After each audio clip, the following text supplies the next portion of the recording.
lunch as they call off the strike. Pipeline from Hoima to Tanga to cost $3.5 billion in business. And while in sports, Australian Open to allow up to 30,000 fans per day. Welcome to the news tonight. Once again, we're streaming live on YouTube, so please share that link and let people know that we have begun. Now, in our top story, the late leader of the Bamasaba, Umkuka, Bob Mshikori, Inzuya Masara, has been laid to rest at his ancestral home in Shisasabatsi village in Busasi parish in Bududa district. The Umkuka Bob Mshikori died on 4th this year, early this month, at his residence in the senior quarters Mbale City. Now, the Energy and Minerals Development Minister Dr. Goreti Chitutu represented government at the event, as this detail shared with us. And another round is coming. Thank you so much. The late leader of Bamasaba, Umkuka Sir Bob Mshikori, has been laid to rest at his ancestral home in Shibashi village, Busai parish in Bududa district. This was after a funeral service held at St. Andrew's Cathedral in Mbale City.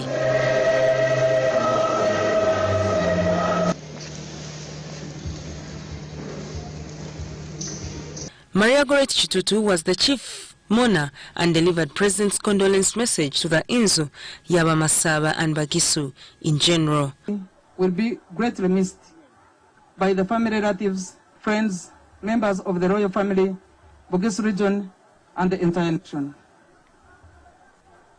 I share with you the grief of this difficult moment and pray that God gives you strength and courage to go through it.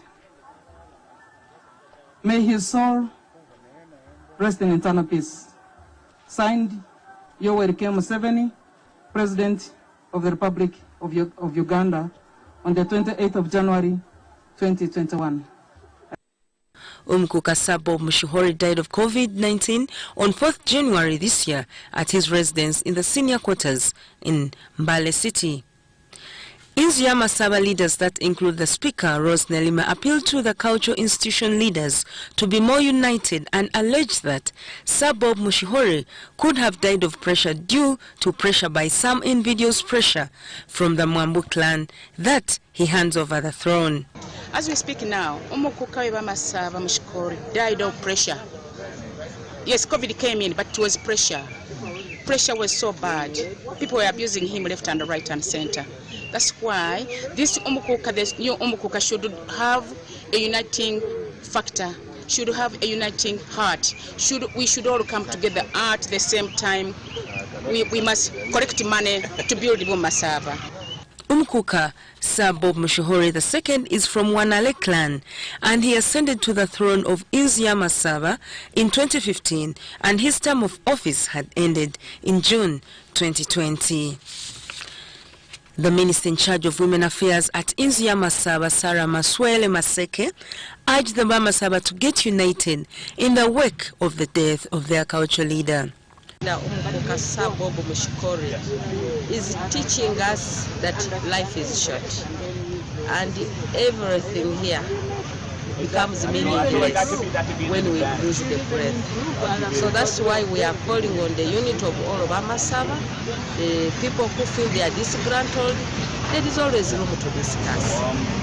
But what I know, Umkuka has left things in black and white signed, and soon we are going to call the General Assembly, the heads of clans, the elders. Joan Chito, the Minister of Foreign Affairs in the Obwacha Bazinga of Busoga, sympathized with the leadership for Bamasaba and called for intervention. On and send off our lovely friend, a friend to Busoga, a king we shall never forget. He's been a friend to Busoga for so many years. The problems that they're having here in Mbale or Bamasaba is a very, very common problem, with especially the so-called Chisanja. We cannot have this. This seems to be so political. We cannot have Chisanjas, Ebisanja for kings. 5 years is just too little. By the time they think of developing, 5 years have already elapsed. The ministry that's concerned with culture, please come up, because otherwise people are going to kill each other. We cannot have 3 kings fighting, of kings to be fighting for one position. It has to be systematic. I mean, people have to know who is following. The Secretary General of Uganda Kings and Culture Leaders Forum, George Otim, attended the King's burial ceremony. He was a man who was very joyous and very cooperative, and he was promoting the forum. He used to unite. Whenever you invite him, he will not let you down. He would come. The problem which I see in the kingdom, which is bringing a lot of stress, is that they don't have proper laws. Their constitution have loopholes, like the ones of Bamasawa. They should have a strong constitution which cherishes a key and a respected leader, since it's cultural, from any part of Bugisho. And their brothers also in Kenya should be considered, since they are one, like the Etesho. Yiga Muhammad, Helen Barbara Jisamba for UBC News. Well, from all that I put together, uniting the Bamasaba is a key priority as per now. Well, may his soul rest in eternal peace. Now, moving on, the Intergovernmental Authority on Development, IGAD, has called upon member states to integrate women into peace and security issues for better development. Now, this was during a 3-day board technical meeting that brought together women from the 8 IGAD member states to discuss how to implement the African Continental Framework on Women, Peace and Security.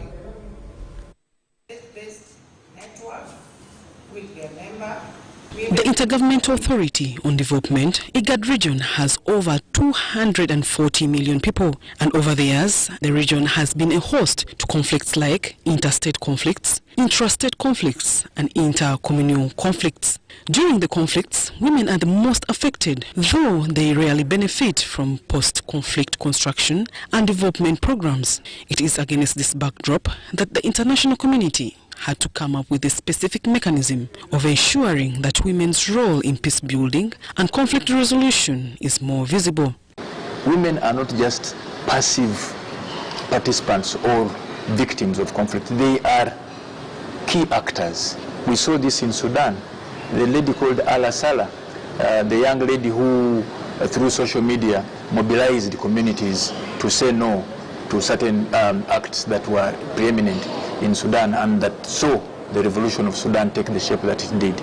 So we are there to work with member states to ensure that women's voices are heard and that they do continue to inform and shape the political and security landscape of the region.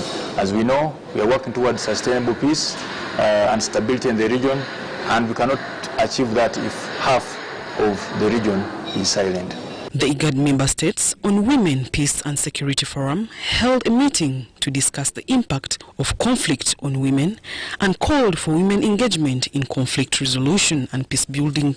In any situation, if we want to ensure that there is a sustainable peace, it is important that inclusivity is recognized, and the role and the experiences that women bring on the peace table always contributes significantly.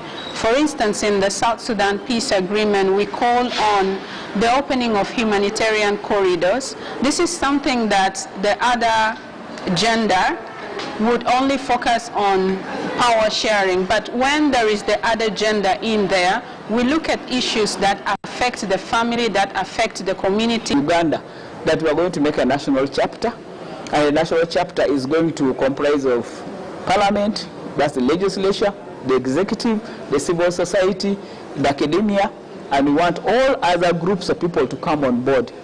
Women with different abilities, let's say the disabled, the youth, and the young ones must be part of this agenda. So I want to pledge on behalf of the committee here that with Uganda, we already have a focal point in the Ministry of Gender.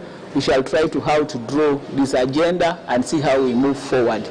The board meeting also stressed the importance of women equal and full participation as active agents in peace and security.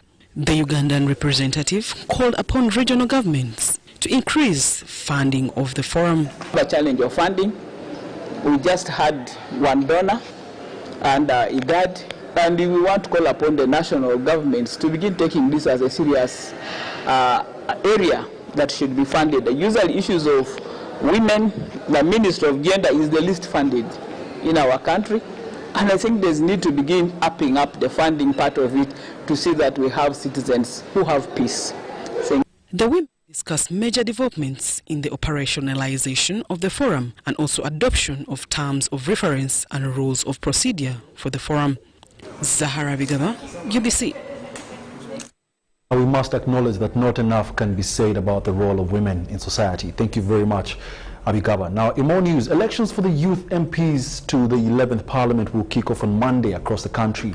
Now, youth in Uganda are clustered as special interest groups, and the youth MPs are elected through electoral colleges. Let's take a look at the details. The youth across the country are slated to hold their parliamentary representatives 2021-2026 election this coming Monday. The elections are to be held on a regional basis, that is North, Central, West and East. In the Central region, which is Buganda sub-region, the youth contesting for this seat include Simon Senyonga Independent, Ivan Bowe Independent, Agnes Shobo NRM, Mike Katongole Independent, Moses Cassidy Noop, Alvin Semambia Independent, Kasumba Javira FDC, and Zeditwaola Abdul Independent. Leaders who promise much deliver less. Miss Namale Immaculate is a 22-year-old finalist at Makerere University studying education and one of the participants in the youth elections. She started a savings group using 100,000 that she got from her mother.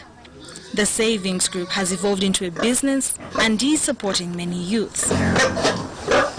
So we started by doing daddies and chicken. I had someone, she's a district agent, Aunt Patricia. So she used to come to see how the project was running. She was inspired, she gave us a machine. To simplify the work, it is a sealer. Like when you're packaging daddies, you use that one instead of using candles. So even my mom was challenged, was like, even people from outside are supporting you. So she started giving us money. Kanamwanji Ivan is a student who once had a dream of becoming a medical doctor, but this has since fallen through and is looking forward to training in mechanical engineering instead. Ngizosoma okutuuka kwogwo omulimu gw'oyagala nyingi ate nga ne taata ssente talina bulungi ate kati kino kyose tekyetaagisa ssente nyingi. Sarah Babirye is an incumbent Central Youth Member of Parliament. She's however surprised that her constituency does not know her or understand her well. I really don't know, but maybe I'm not informed. Yeah, because even if you walk along the whole village, you might find even no one knows the person. Yeah, maybe about the problem is with the leaders, the youth leaders we elect at the village level. We do work with the youth structures. You get my point. In some areas, when there's an issue and it is, let's say, maybe land grabbing, maybe young people are having an issue, maybe some girls were treated unfairly, I've been visiting them. Because the youth comprise the biggest part of the population, they are represented by 5 members of parliament from Western, Eastern, Northern and Central or Buganda region as a special interest group. As a special interest group, the youth have a big coverage, sometimes of up to 26 districts. The army has not more than 40,000 soldiers, but they have 10 members of parliament. The young people, who make 77% of this population in Uganda, have only 5 members of parliament. Is it practical that a person who is representing Central region can represent 27 districts? How do you measure his efficiency, his monitoring? A person in Eastern Uganda who represents 45 districts, 47 districts, how are you able to assess their progress? So it's actually the bastardization of the politics which makes people to think that, you know, we have enough members of parliament. We do not have enough. We need to advocate for more. Some of the youth, however, fear that they might not appear on the ballot paper because of previous dealings with the Electoral Commission. The GISO, the DISO, the PISO, the RDC, all the security officers up to the DPC, all of them are working for the candidate of the party because they were recruited on political parties and political party basis. Now, because of that, there is massive threatening. We have seen candidates who have been threatened, candidates who have been pulled out of the races. Right now, I'm not settled, of course. I'm looking at a scenario whereby my candidature is being questioned of all the work we've done, of all things I've gone through. They're questioning my candidature, so I'm not safe. My voters should know that. Some of the youths complain that they are only remembered during elections. The youth election definitely worth watching out for come next week. Now, in other news, nurses under their umbrella body, the Ugandan Nurses and Midwives Union, have called off their intended strike after government pledged to fulfill their demand of increasing their lunch allowances. Now, the nurses were demanding that their lunch allowances be increased from just 2,000 shillings per day to 15,000 shillings. We have the details.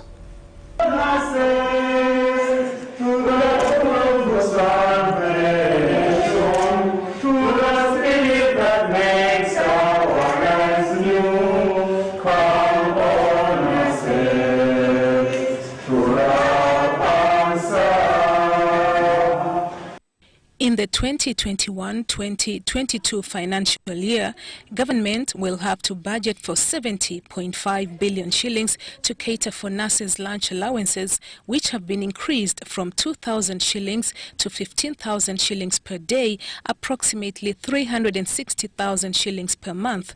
The money will benefit over 18,000 nurses and nursing assistants. The nurses have been demanding for the increase of lunch allowances for some time, until recently when they threatened to go on strike.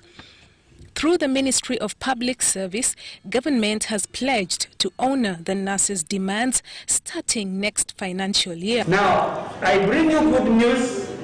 That's why we have sung our solidarity, we have sung our nurses' anthem.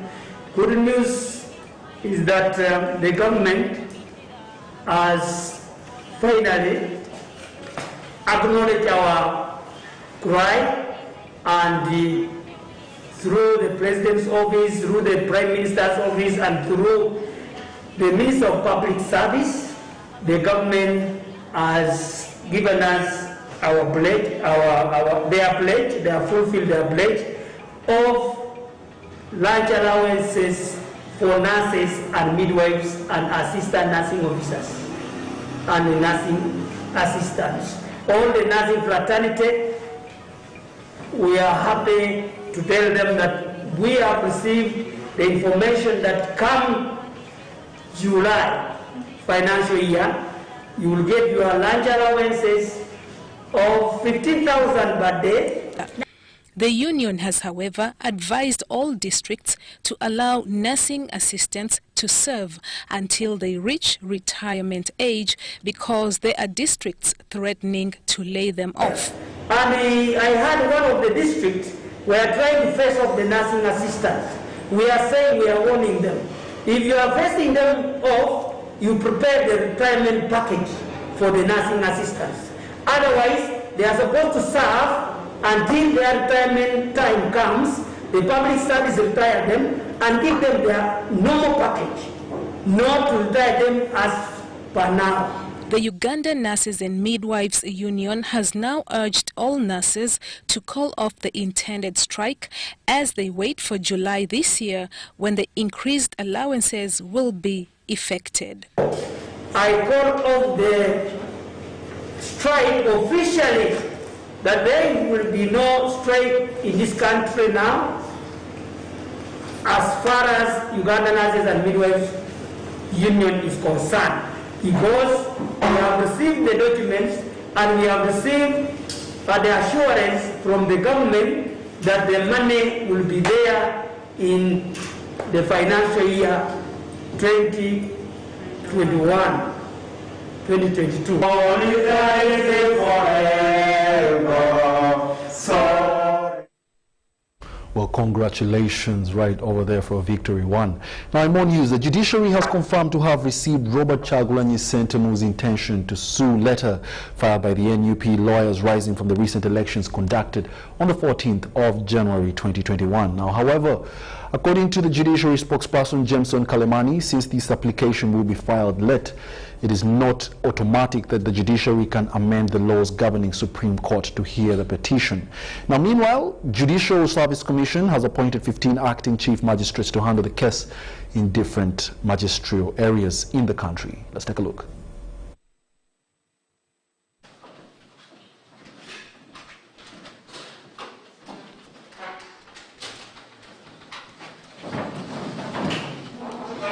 Yesterday, a letter was received from the lawyers who said they represent nope, and their request was that they wanted to file a petition and were requesting the availability of court. As you may recall, the days for filing a petition under the new Amendment Act of the Presidential Elections Petitions Act, the days, the number of days are now 15 from the date of declaration of the results. So they were advised that they can conveniently file their petition on Monday, and the court will be available to receive the petition, that is if it comes. So it's now upon them either to file or not to file. We can, for us, our duty is to be ready to receive if there is any petition. It may not necessarily be from NUP, there could be another candidate who may want to file. So we only wait up to the time which is given and see whether there is any petition that comes, and we receive it and then make the necessary arrangements for it to be heard. It is very important to put the timelines because, for example, the one of presidential, we must get it out of the way. We cannot keep with the president-elect forever, and that must be sorted out, and then it is got out of the way. So the law puts those timelines, even including the parliamentary. People must know who is the winner, even after the elections, and even after the court process, there should be a declaration of a winner. Judiciary held all the preparations that are required for disposal of the petitions, not only the presidential, but including parliamentary and other elections. So as judiciary, we have been prepared and we are ready to handle any petition that may come up during this time.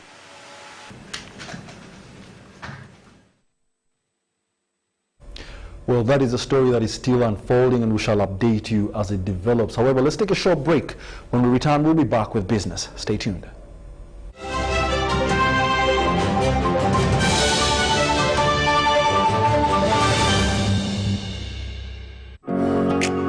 It's no secret that ICT makes learning easy. The strides made in our field could not be possible without it.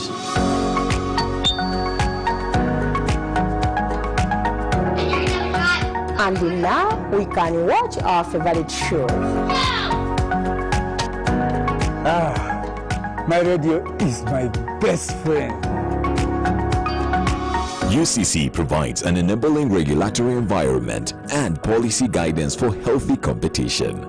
We also facilitate ease of doing business in the communications sector through licensing, standardization, spectrum management, tariff regulation, rural communication development, and consumer empowerment. An informed consumer is an empowered consumer. UCC supports local content and innovations. Driving the development of a robust communication sector in Uganda is Uganda Communications Commission.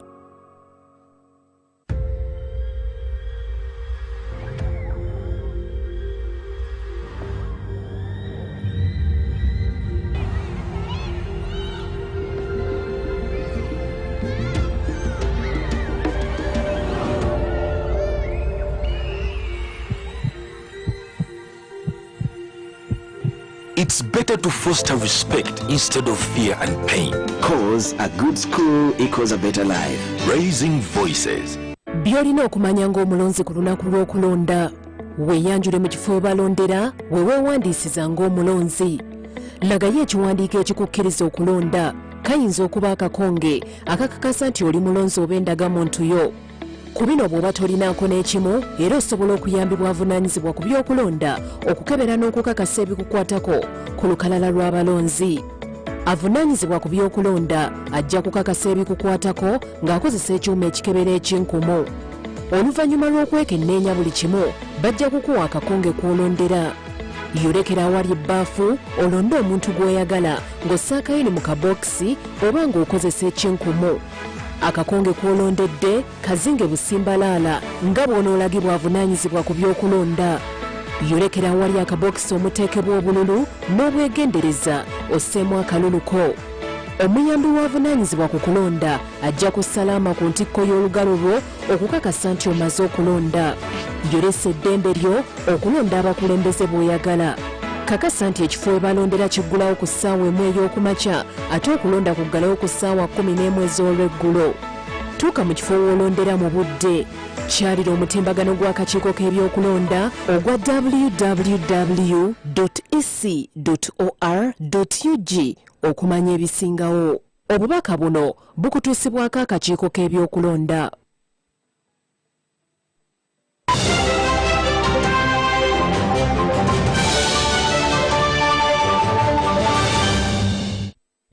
Welcome back. You're still watching the news tonight here on UBC TV, also broadcasting live on YouTube under the name tag UBC TV Uganda. Now, in the world of business, Uganda will fully utilize the Central Corridor, which has its gateway at the port of Dar es Salaam in Tanzania, in the implementation of its oil and gas project. Now, this has been disclosed by Ernest Rubondo, the Executive Director, Petroleum Authority of Uganda. He says the oil and gas project provides significant opportunity for Tanzania to develop receipt of Ugandan goods at the port, also to streamline the transport and logistics sector. The Central Corridor will be the main import route for equipment and materials that will be used in the construction of the East African crude oil pipeline. It is estimated that investment in the ECO project will cost a whopping $3.5 billion. The oil refinery, whose construction will run concurrently with the pipeline construction, is also valued at over $3.5 billion. This is a significant opportunity to develop receipt of goods, Ugandan goods at Tanzanian ports, but also to develop the movement of Ugandan goods through Tanzania.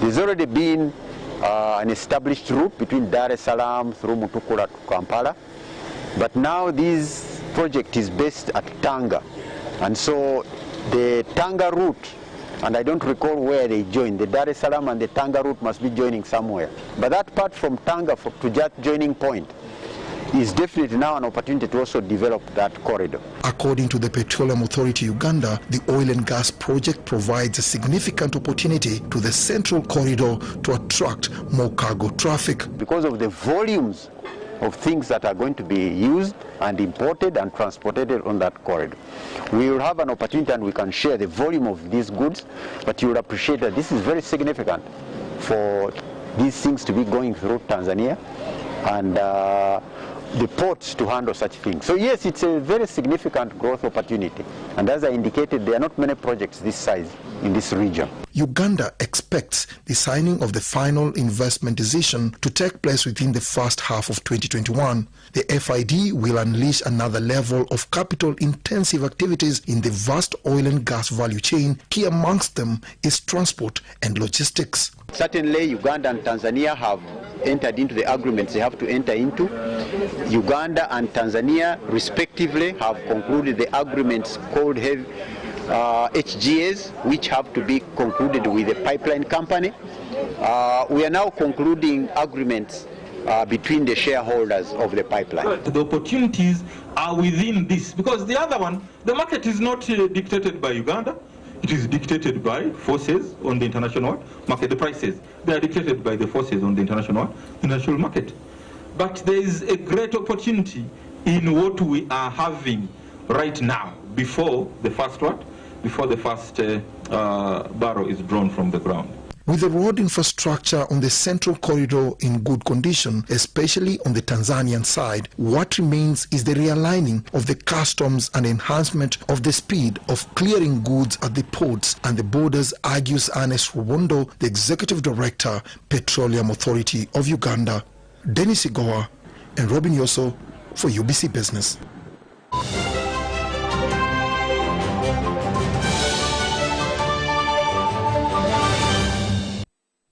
And that brings us to the end of our 8 o'clock bulletin today. Still join us later on at 10 p.m. for a lengthier bulletin. My name is Wadulo Mark Arnold Mugalu Mohammed. On sign language, it is see you at 10.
The political season is still on. As the Business Roundup team, we congratulate the winners. And for the losers, don't despair. Remember, it's not the number of times that you fall that determines your progress, but the number of times that you pick yourself up and take another significant stride. Welcome to a new Business Roundup episode, and now straight to business. Internet shutdown impacts negatively on businesses. Lack of customers worries traders in Entebbe municipality